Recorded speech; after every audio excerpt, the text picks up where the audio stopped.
Fascinating people, fascinating places. G'day and welcome to the Dan Mainwaring podcast. This is where we talk to and about the famous and the infamous, the celebrated and the obscure, the well-known and the undiscovered. Interviews, articles and discussion from around the globe. Do you still think it's a meteor, Professor? Metal casing is definitely extraterrestrial. Not found on this Earth. Friction with the Earth's atmosphere usually tears holes in a meteorite. You may have recognized the voice of Orson Welles in the radio dramatization of War of the Worlds. But less than a decade later, similar remarks were made by a real US Air Force official when presented with a mysterious and still unexplained phenomenon that caused a sensation in northern Scandinavia.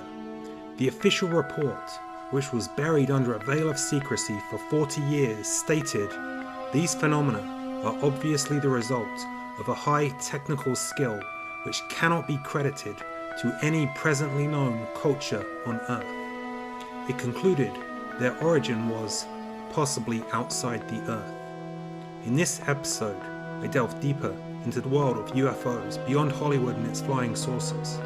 I talked to 4 experts from the fields of academia, journalism and research who have thoroughly investigated the phenomena either as skeptics or as believers. As I often say, UFOs took an interest in me before I took an interest in them. People make all kinds of mysteries about this stuff. Some people say they had telepathic contact. Look at this thing. It's rotated. That was where I finally was able to put things into context. There's a whole fleet of them. Look on the SA. My gosh. There were 4 crashes within 4 hours in 4 different lakes. The military investigated all of them, and they never found the explanation to them. When you have secrets, you're invariably going to have people who think there's a huge conspiracy at work. That is when I saw the mantis being for my first and only time. We tend to think of unidentified flying objects as a relatively new phenomenon, something that popped up in the middle of the last century. But there are legends about all kinds of aerial oddities such as dragons and witches on broomsticks from around the world. As I started my investigation, I wondered if the flying saucers of today are the same oddities our ancestors described in other terms, or if there was something decidedly different about the objects we've been hearing about for the last several decades.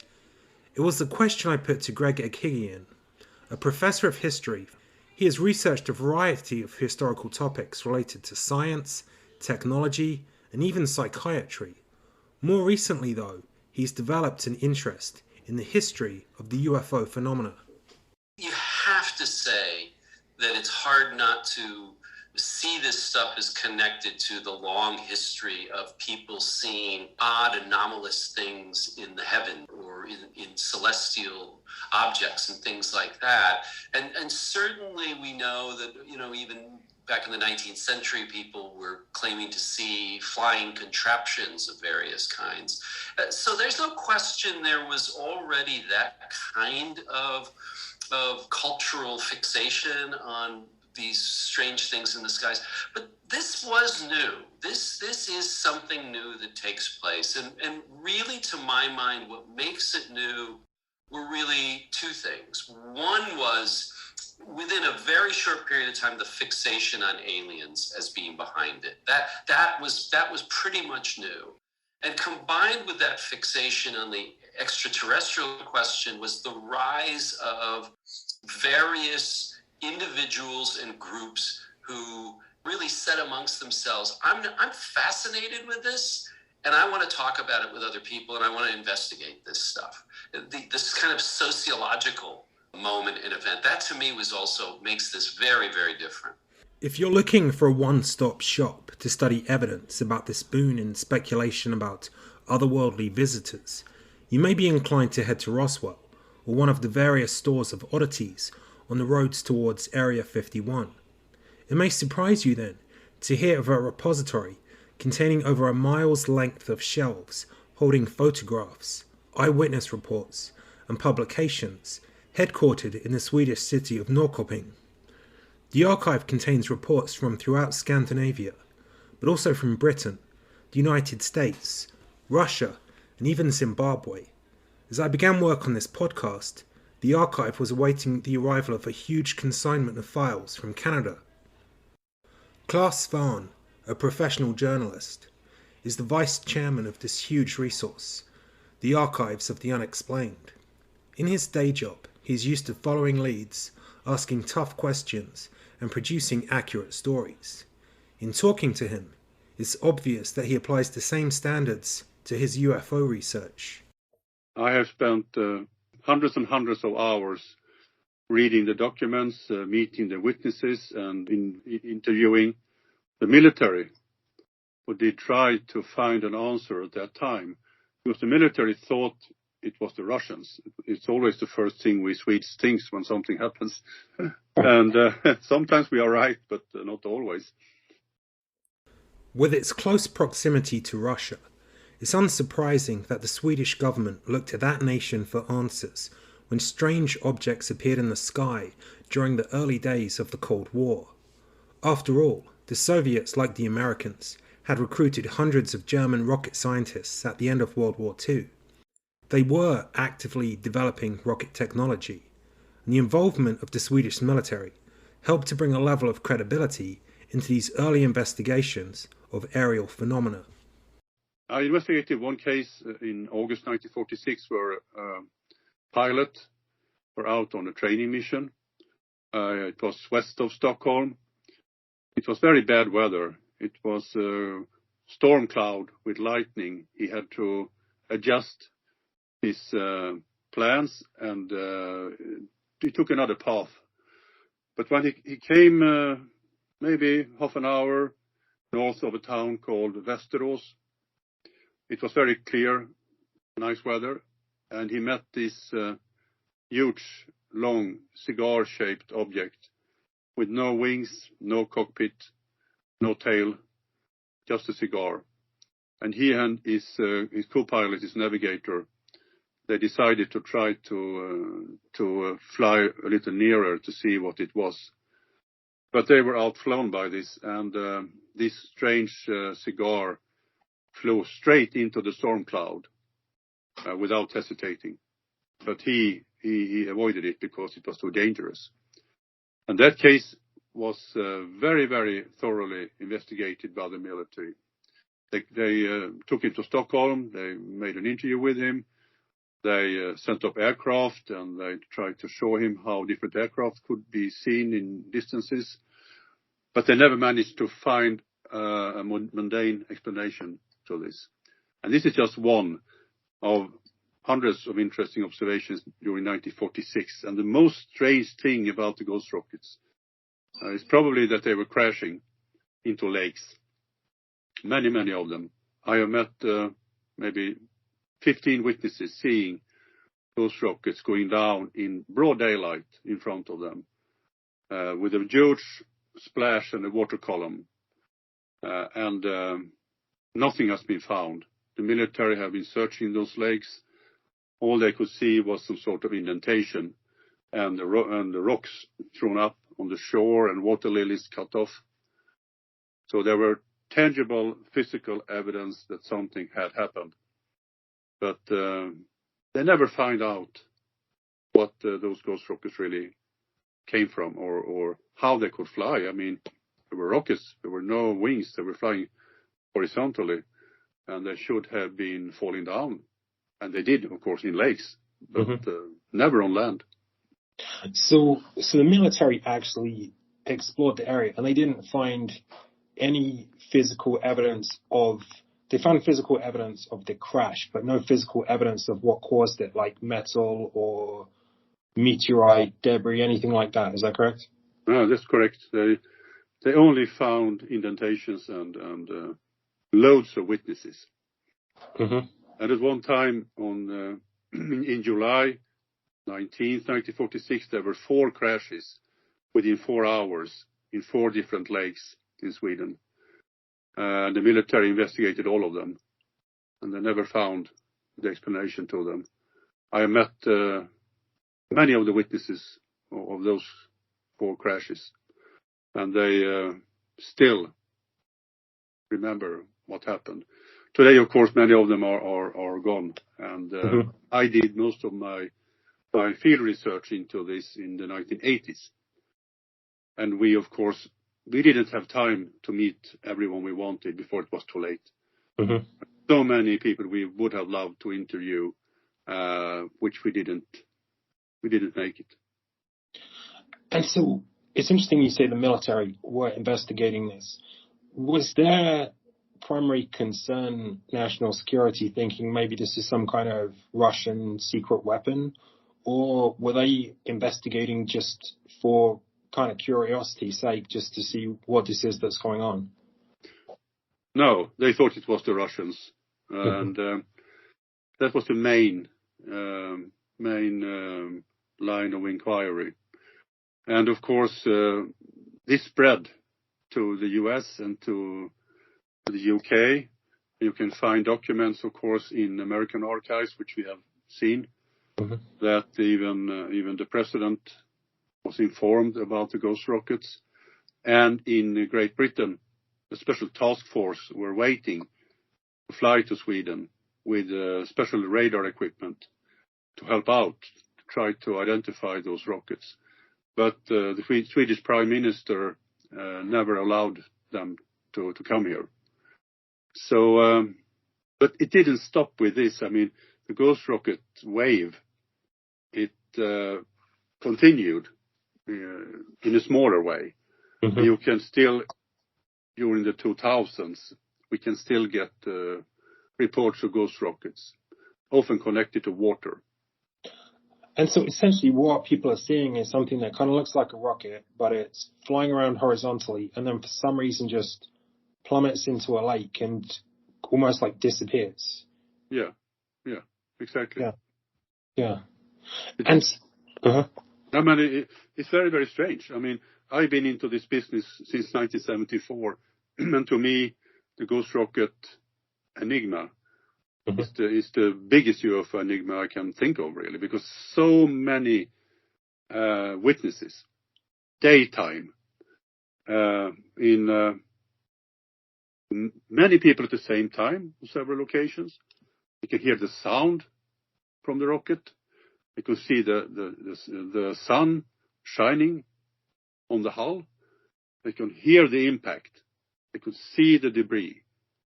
I mean, not many UFO cases is as good as that. The following year, on the other side of the Atlantic, UFO Mania took off when the press gave a huge amount of coverage to an object seen by a pilot named Kenneth Arnold in Washington State. It was described as looking like a flying saucer, a term that quickly captured the public's imagination, and for the next 5 years there were huge numbers of similar sightings across the US. But were these credible, or was this an example of mass hysteria brought on by media coverage? It's a question I put to Greg Eghigian. There's no question there was a lot more air traffic after World War II than there had ever been before. And a lot of that, you can quantify this very clearly by looking at the number of airplanes that were in the air because of course, right after World War II, you see the explosion of commercial air travel. So there's a lot of things out there running around, including,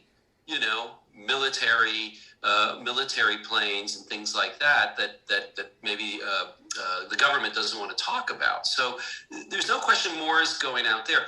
But the other part of it is you just have to recognize and acknowledge that the media played a very, very big role. When the media in any given location or region started to talk about this stuff and look at it, and particularly once this stuff began to be referred to as flying saucers or later on as UFOs, what happened is when people saw something they couldn't explain in the sky, one of the first questions they asked themselves is, did I see a UFO? And so it becomes this, this kind of default setting that even if you're skeptical about UFOs, you still in the back of your mind are wondering, is that what I saw? And so there is a media dimension to this. Media hype aside, some cases were truly baffling, and the UFO flap peaked in July 1952, when UFOs were spotted over the US Capitol. The famous sighting over Washington, D.C. in 1952 is actually intriguing because these things were spotted in multiple times, multiple witnesses, and radar was involved as well. I think that's a particularly perplexing one. The sightings made front-page news and compelled Air Force Major General John Samford to host an extraordinary press conference to address the public's concerns. I am here to discuss the so-called flying saucers. A certain percentage of this volume of reports that have been made by credible observers of relatively incredible things. We have, as of date, come to only one firm conclusion. It does not contain any pattern of purpose or of consistency that we can relate with to any conceivable threat to the United States. But the press conference didn't do much to quell the sightings, and UFO reports were now becoming common around the world.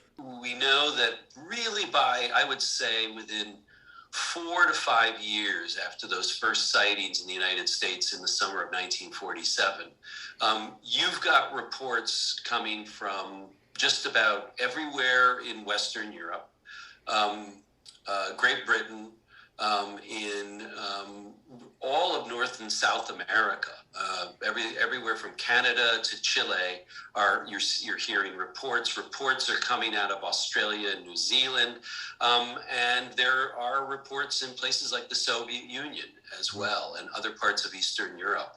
It's virtually global.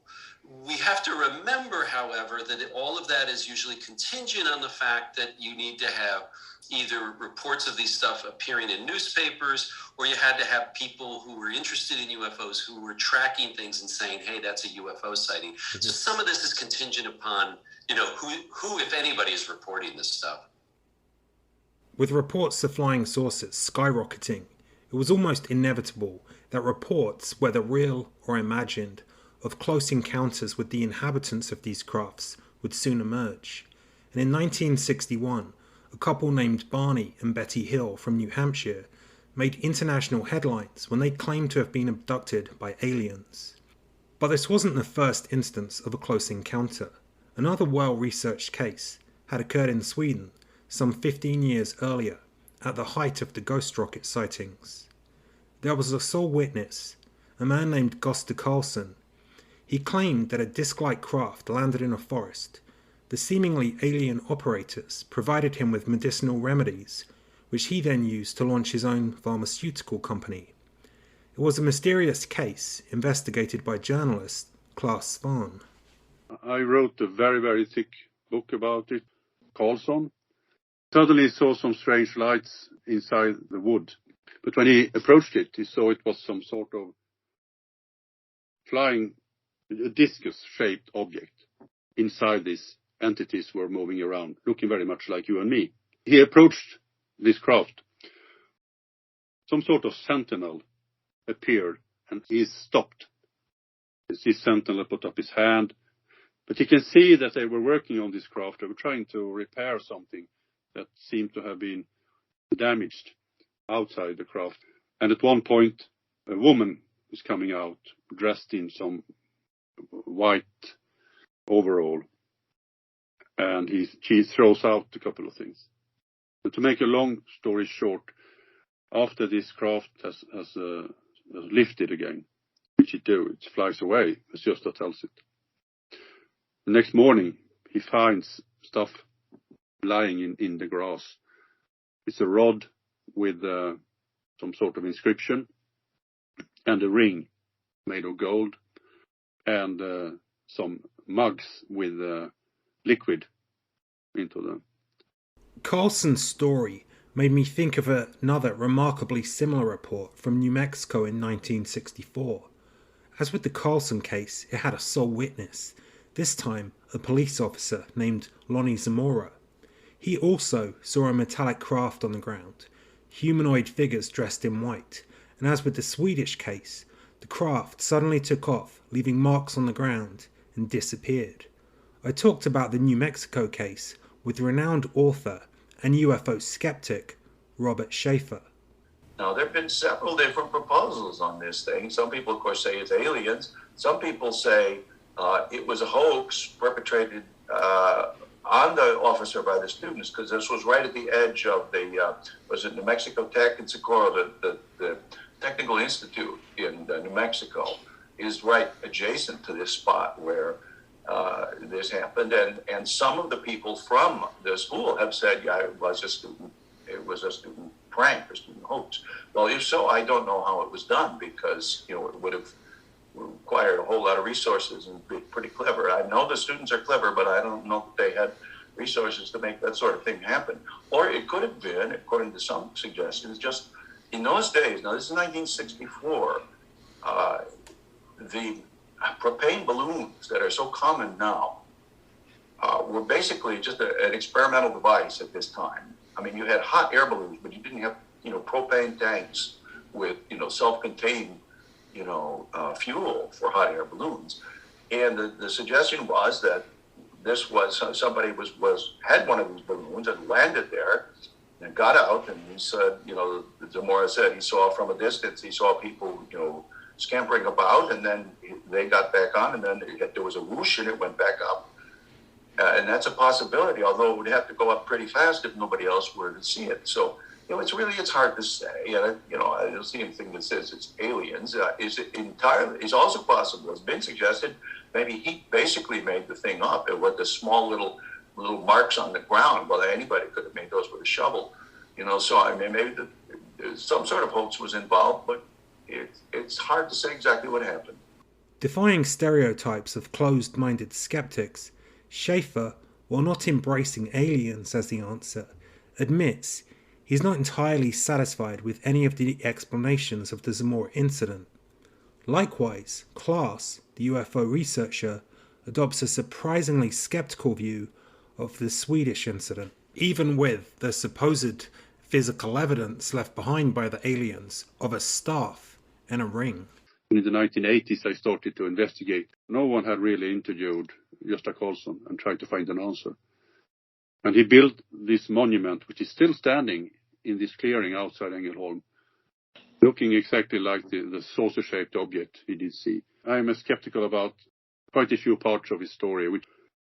And I have seen the staff and the ring. I hold them in my hand, but I never got to analyze them. And now he's gone, and he promised me that I was to get those things after his demise, but I never got them. So I'm still trying to find them.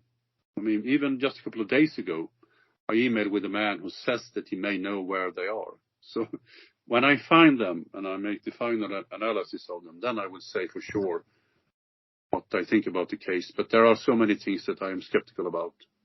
In the United States, as early as 1952, the CIA worried about the potential for the USSR to create mass hysteria by spreading disinformation about supposed UFO sightings. Despite occasional government-led reviews of evidence, which usually left unanswered questions, evidence of UFOs was largely swept under the rug. But in the Cold War, this type of secrecy wasn't uncommon, and as early as 1946, the Swedish government were trying to keep a tight lid on their investigations, as Claes Svahn explains. They told the mass media not to publish exactly where those observations were made, because they didn't want the adversary to know. Mm-hmm. But many newspapers, they wrote anyway about exact points of impact or exact points of witnesses. But the military, they appointed a special task force that worked for more than half a year with this. And this task force were quite clandestine. But and all the documents were secret for 40 years. So it was in the early 1980s that we could read them, and in 1986 they were unclassified. Mm-hmm. So they really tried to not tell everything, but it was not a cover-up really. It was nothing compared to what I think happens in the US. It's a little more open here in Sweden. But this veil of secrecy, or dismissal of evidence, wasn't embraced across the world, as Greg Eghigian explains. There clearly was interest in a number of different countries, particularly you see this starting in the 1970s, actually. Mm-hmm. I'd say two places you could talk about specifically was the Soviet Union, where there were very serious members of the academies of science there who were interested in setting up some sort of study group or body to look into this. You also see this in France. France is probably the most exemplary or paradigmatic example of that kind of thing. The thing is, and I think the other country that engaged in this was Brazil in the 70s. The thing about it in all of those instances, however, while government was willing to channel some resources for that kind of work and was willing to work with respectable scientists in that kind of work, they all were very, very underfunded. Most of them were working with very much skeleton crews that couldn't really do much of anything. So, yes, there were places that were a little more receptive to it than you see in the United States, but very few of those initiatives ever got the kind of resources that a lot of people felt they deserved or needed. In part 2 of this investigation, I talked to the experiencers, the people who claim to have had first-hand contact with aliens. And in the absence of any ongoing government research, I discover how private citizens stepped in to fill the void.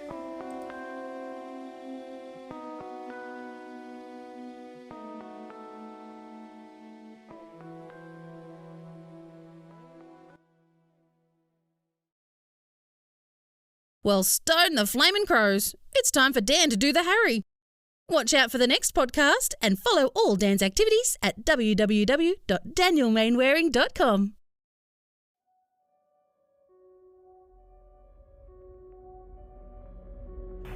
This is Houston. Say again, please. Houston, we've had a problem. That coronavirus is a work of God. As I often say, UFOs took an interest in me before I took an interest in them. These officers would tell drug dealers they didn't care how much dope got sold. There were sectarian relations in Ireland which had not abated since the 1690s or even since the 1640s. I left grad school, went to NASA so that I could put this telescope in space so that after NASA I could come back and use the telescope to get back to my original project. It straddles fantasy and reality. I went to work the next day to tell my coworkers, and a coworker told me about the UFO he had seen the night before. You show me a church that hasn't filled their pews with divorce and remarriage and have young people fornicating. You show me that church. There were a number of spies, and he named 5 different forms. I definitely knew I was going to be an astronaut. I don't believe that the New Black Panther Party is one of the largest racist or anti-government, anti-Semitic groups. Hell, we've got Antifa. They were guinea pigs because they simply didn't have the understanding of what they were doing. People make all kinds of mysteries about this stuff. Some people say they had telepathic contact. It's the most powerful feeling you could ever imagine. There were 4 crashes within 4 hours in 4 different lakes. The military investigated all of them, and they never found the explanation to them. We, at the time, we really didn't know how humans would respond to those G-forces. When you have secrets, you're invariably going to have people who think there's a huge conspiracy at work. If ufology was a religion, Philip J. Glass would be Satan. You can call yourself anything. You can call yourself Pinocchio. You're not a Christian. You're a liar. We are still the peaceful people that was shipped over here. It's just, hey, we got guns too. It ain't so funny once the rabbit got the gun.